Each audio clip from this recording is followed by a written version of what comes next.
tous, aujourd'hui c'est un grand jour pour moi, c'est celui de ma toute première vidéo. Et c'est un sacré challenge quand même, parce qu'autant je suis habituée à parler devant du public, autant parler devant un appareil photo fixe qui me regarde avec son œil noir, c'est pas trop mon truc. Alors je vais devoir faire un petit effort de visualisation. Et je vais vous voir là, tous devant moi, tous, ou même si vous êtes 2 ou 3, ça me suffit, avec un petit air curieux, attentif et armé de votre plus beau discernement. Bravo! Je peux donc commencer. Aujourd'hui, je voudrais vous présenter les chemins de Lulu. Les chemins de Lulu, c'est un jeu de développement personnel que j'ai créé à partir de mes toiles en 2014. Le voici. Voici les chemins de Lulu. C'est donc un jeu de 44 cartes. Je vous expliquerai tout à l'heure son fonctionnement. Et ce que je voudrais faire en premier, c'est vous parler de l'historique de ce jeu. J'ai été enseignante en maternelle, principalement.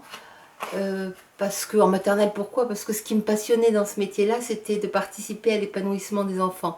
Et que le programme de maternelle le permet, c'est tout simplement. Et puis, à partir des années 2000, j'avais une petite voix qui me trottait dans la tête. Une petite voix qui me disait « Quand tu seras grande, tu peindras. Quand tu seras grande, tu peindras. » C'était le matin au lever, c'était le soir au coucher, et c'était comme une ritournelle qui faisait partie de mon quotidien.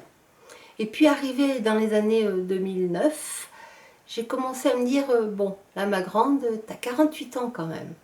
48 ans, on peut dire que c'est grande, oui. Alors il y a un moment où il va falloir que tu choisisses. Soit tu arrêtes ta petite voix, soit tu peins. J'ai commencé d'abord par essayer d'arrêter cette petite voix parce que c'était plus facile, et puis ça n'a pas marché, pas du tout. Donc j'avais plus le choix de faire... il a fallu que je commence. J'ai acheté des pinceaux, de la peinture, et je me suis mis à peindre. Alors à peindre en dehors de mon boulot, pendant les vacances scolaires, le soir, les week-ends, et c'était devenu assez obsessionnel. Je ne sais pas ce que je cherchais. Je cherchais quelque chose, mais je ne cherchais pas à plaire en tout cas. Et quand on me disait « Pourquoi tu peins pas des paysages? Ça serait plus vendable, plus porteur. » Moi je disais « Non, je cherche quelque chose, laissez-moi peindre. » J'avais l'impression des fois de me faire une bibliothèque de dieux, de regards, de bouches, d'expressions, parce que je peignais beaucoup de portraits. Et puis, au fil du temps, c'est devenu tellement obsessionnel qu'en 2011, quand j'ai eu l'opportunité de prendre ma retraite anticipée, eh bien j'ai franchi le cap et je me suis dit que je commençais là une deuxième vie. De 2011 à 2014, j'ai peint. Beaucoup, voire 16 heures par jour. Et je peignais, je reproduisais une photo que j'avais prise qui me plaisait, ou une image que j'avais dans la tête, et je continuais de chercher. Pour un peu pallier au manque de sociabilité, parce que quand on peint 16 heures par jour fermé chez soi, on ne voit pas beaucoup de monde, j'affichais mes toiles sur le net, sur Facebook, et plus le temps passait, plus je me rendais compte que quand on me disait c'est beau ce que vous faites, ça ne me touchait pas du tout. Quand on me disait vous ne voulez pas exposer, ça ne m'intéressait pas. Par contre, ce qui me touchait, c'est quand quelqu'un me disait eh bien moi je suis dépressif et puis depuis quelques jours, chaque matin, je regarde vos toiles et elles me font du bien. Là je vibrais. Ou alors quand on me disait pourquoi vous racontez ma vie dans vos toiles? Bah non, je racontais pas la vie des gens, je ne savais même pas ce que je racontais moi-même, mais je peignais. Voilà, tout ça jusqu'à ce qu'en janvier 2014, j'ai eu le déclic et j'ai eu l'impression qu'il fallait que j'en fasse quelque chose, que j'en fasse un jeu de développement personnel. Alors, je n'avais jamais utilisé de jeu auparavant, c'est vraiment une envie qui m'est venue d'un coup. Et pendant 2 mois, je me suis dit, mais quel message trouver sur ces cartes? Et puis un beau matin d'avril, j'ai commencé à écrire des messages sur une carte, une deuxième, une troisième, et en une semaine, je suis arrivée à 44 messages sur 44 cartes. Voilà. J'avais à l'époque 150 toiles. J'ai essayé un petit moment de continuer sur 45, 46e carte, mais rien ne venait. Et en cherchant sur le net, j'ai vu que des jeux de développement personnel de 44 cartes, c'était assez classique. Donc je me suis arrêtée là. Ensuite, je l'ai testé auprès de gens sur Facebook pour voir s'il avait un sens, pour voir si rien ne manquait. Et plus je le testais, plus je trouvais que ça tournait très bien, qu'il n'y avait rien qui manquait. Et j'ai décidé donc de le fabriquer. Donc en version artisanale, hein, c'était des versions, des cartes comme ça, fait des tirages, photocopie sur du papier, enfin photocopie, impression sur du papier 100 grammes et plastifié à la main. Chaque jeu me prenait 1 h 30 à fabriquer. Mais de le faire comme ça me permettait de ne pas avoir à investir sur quelque chose qui n'aurait peut-être pas de sens pour les gens et qui du coup m'obligerait à vendre pour vendre parce que j'avais investi. Donc je fabriquais mes jeux et je les vendais à mesure. Voilà, jusqu'à ce qu'en juin 2016, je me décide à passer à une version imprimée qui est donc plus petite que celle-ci. Maintenant, je vends toutes les versions sur mon site. Pour vous expliquer un petit peu le fonctionnement des chemins de Lulu, c'est d'abord pas un jeu divinatoire. J'insiste beaucoup là-dessus parce que au début, surtout, les gens, chaque fois que je faisais des tirages aux gens, me disaient oui, d'accord, j'ai bien compris, mais alors, est-ce que mon mari va devenir comme ça? Ou est-ce que mon amant va quitter sa femme? Ah non, je ne vais pas te le dire, je ne sais pas. Je ne le sais pas, et en plus, je ne trouve pas ça intéressant pour toi. Ce qui est intéressant, c'est que tu arrives à comprendre ce qui se passe là, tout de suite, dans cette situation-là. Quels sont tes nœuds? Donc, je me suis battue beaucoup pour ça, et actuellement, et depuis 1 an ou 2, je n'ai plus besoin de le dire. Donc, je le dis là, dans cette première vidéo, au cas où j'attirerais des personnes qui cherchent encore de la voyance. Non, je ne suis pas une voyante. Et non, les chemins de Lulu n'est pas un jeu de voyance. C'est un jeu qui permet de se décaler de nos problématiques. Comme un petit peu si on se mettait, quand on réfléchit à une de nos situations, problèmes, et qu'on en parle à nos amis, on en parle toujours de la même façon. Si on s'en parle à soi-même, on en parle de la même façon. Donc l'éclairage qu'on en a est toujours le même. Et on tourne en boucle comme ça. Avec les chemins de Lulu, c'est un peu comme si on se mettait à côté de nous-mêmes. On se décale sur la façon de regarder notre problématique. Et par ce décalage-là, ça crée comme une prise de conscience sur le fond du problème.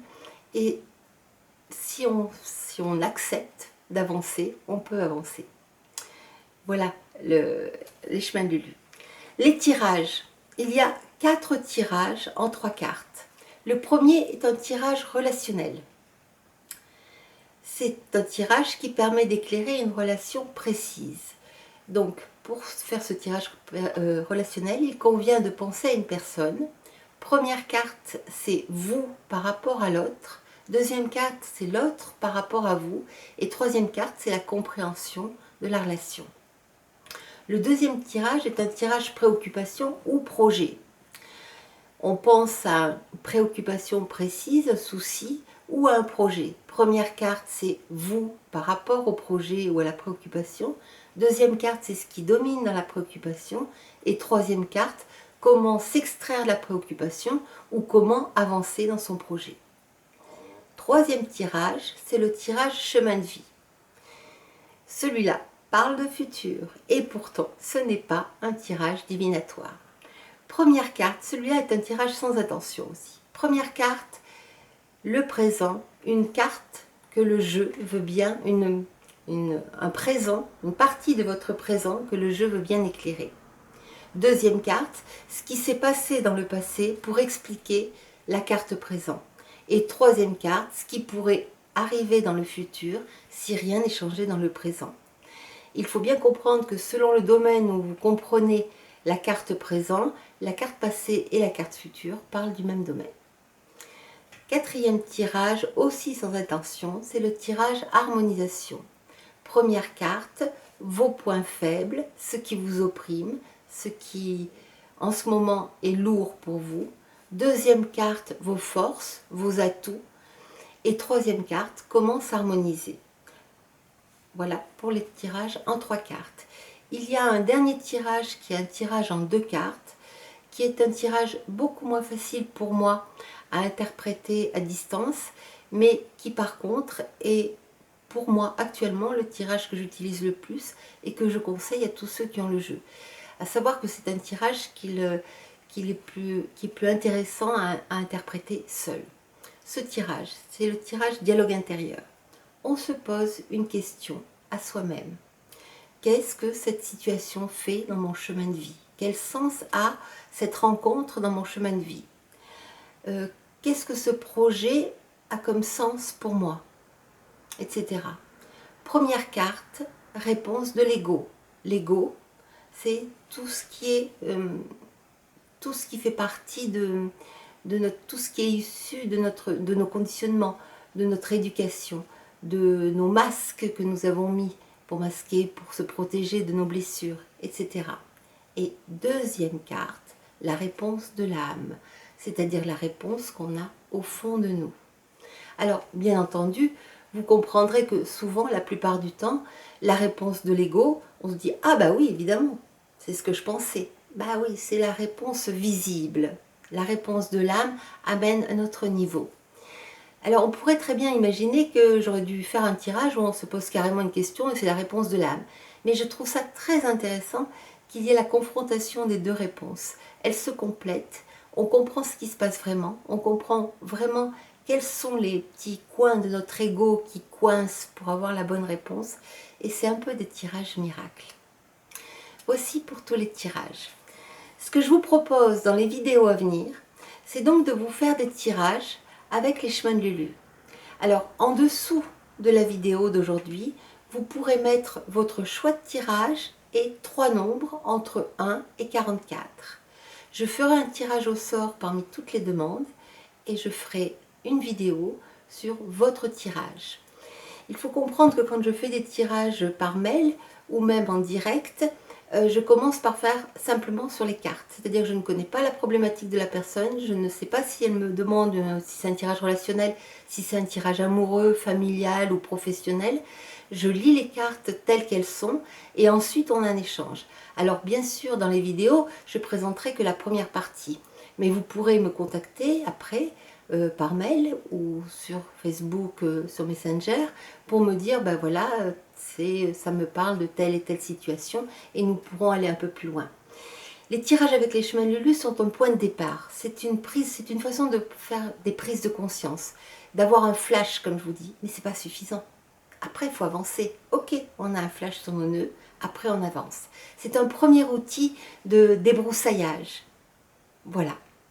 Je pense que je vous ai à peu près tout présenté sur les chemins de Lulu.